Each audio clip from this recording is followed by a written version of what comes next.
Operation સિંદૂરની સફળતા અને આપણા જાંબાજ સૈનિકોને વધાવવા માટે આજે ભુજ ખાતે તિરંગા યાત્રાનું આયોજન કરવામાં આવ્યું હતું। ભારતીય સેનાએ ઓપરેશન સિંદૂર દ્વારા આપણા તિરંગાને અપાવેલા ગૌરવ બદલ ભુજમાં તિરંગા યાત્રાનું આયોજન કરવામાં આવ્યું હતું। ઓપરેશન સિંદૂર કરોડો ભારતવાસીઓની ભાવનાનું પ્રતિબિંબ છે। ભારતીય સેનાએ આતંકવાદને જડબાતોડ જવાબ આપ્યો છે। આતંકવાદ સામે ભારતની આ લડાઈ એક જ્વલંત સફળતા છે। વર્તમાન સમયમાં આખા દેશની અંદર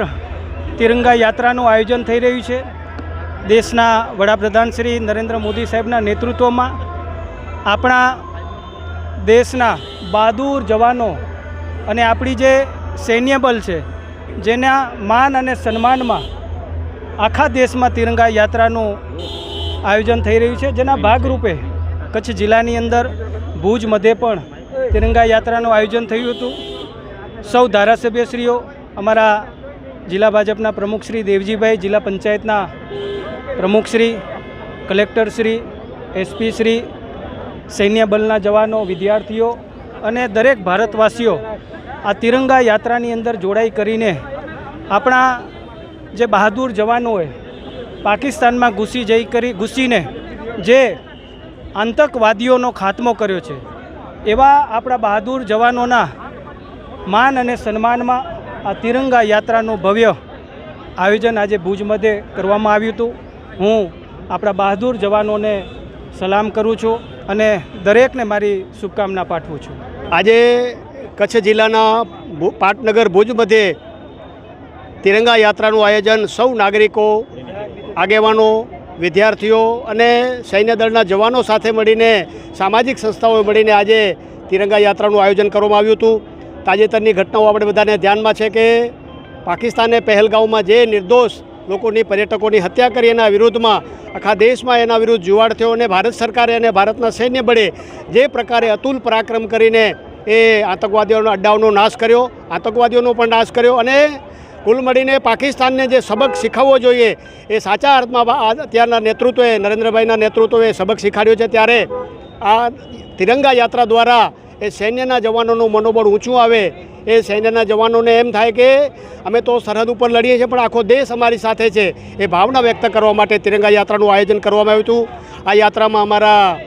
ભારતીય જનતા પાર્ટીના સૌ ધારાસભ્યશ્રીઓ, અમારા લોકપ્રિય સાંસદ શ્રી વિનોદભાઈ, એસપી સાહેબ, કલેક્ટર સાહેબ, સૌ અલગ અલગ જ્ઞાતિ મંડળોના આગેવાનો, વિદ્યાર્થીઓ, શિક્ષકો, પોલીસ દળના જવાનો,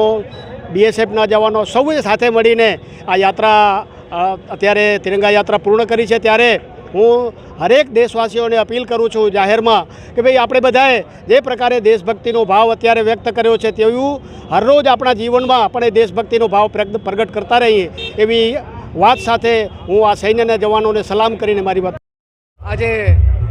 આખા ભારતમાં, ગુજરાતમાં અને કચ્છમાં પણ તિરંગા યાત્રાનું આયોજન થયેલું છે। જે રીતે કાશ્મીર દ્વારા અને આતંકીઓ દ્વારા ટુરિસ્ટો ઉપર જે હુમલો કર્યો અને 26 લોકોને જે નુકસાન કર્યું છે, એના ભાગરૂપે ભારત દેશના આદરણીય પ્રધાનમંત્રી નરેન્દ્રભાઈ મોદીએ તાત્કાલિક એનો નિર્ણય લઈ અને પાકિસ્તાનનો હુમલો કરીને આતંકવાદીઓનો ખાત્મો બોલાવ્યો। આના જોડે જોડે સૈન્ય પણ એટલું જ, સેનાએ, એરફોર્સ હોય, આર્મી હોય, બીએસએફ હોય, આ બધા ભેગા થઈને જે રીતે પાકિસ્તાનને થોડા દિવસોમાં ઘૂંટણીએ પાડી દીધું અને પાકિસ્તાન નક્કી કર્યું કે જો ધારશે તો આપણું તહસ નસ કરી નાખશે, એટલે ટ્રમ્પ દ્વારા